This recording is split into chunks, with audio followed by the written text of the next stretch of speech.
Now, here's where he usually looks at the cargo, which is actually this crystal thing. Basically, it creases this three-dimensional energy. It's actually a bomb. It's basically a bomb. Now, you don't actually know who actually made this thing. It's not actually explained who actually made this thing. Who actually made the thing.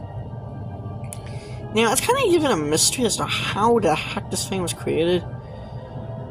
Basically, usually he puts his hand through it, but basically, whatever it causes is give people somewhat abilities.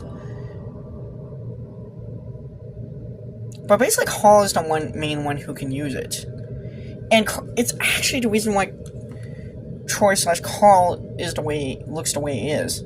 Because he's not actually Troy Larson, he's actually Carl Larson. Okay, and in the deleted scene, there was actually an explanation in it. In a deleted scene, there was actually a scene that actually shows the real Troy Larson, where he's actually an overgrown fetus. Basically got experimented on. So basically what the crystal did was Carl basically tortured his own son by turning him into a fetus. And then he took his identity. So it's actually the reverse opposite. He was using his name identity but in his son's body. He was using his son's identity, but in a rejuvenated body it looks identical to him. Basically, Carl explains how he sent the transmission of this thing. Now, fun fact, if you wonder what the heck the deal with the robot is, this is this robot that looks like a pilot guy thingy. Now, apparently, Dribble Videos joked that apparently whoever did this was just some random street performer, and I was hired.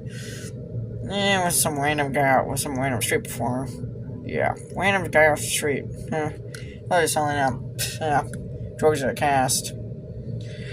Now James Spader during the production of this movie, I think allegedly he was kind of going through kind of a rough spot time because he had a bunch of movies that had flopped. Now Stargate was kind of used as kind of an attempt to kind of rejuvenate his career after a number of flops, after a string of flops. But then in the late 90s, Spader's flop rate continued, where he had a bunch of movies that he was in that he bombed. He had like a few mildly successful movies in the 90s. Now, this movie was kind of viewed, and now James Spader had a few hit movies in the late 1990s, but that was kind of when his career was kind of phasing in a toilet, basically. What is this? What is this?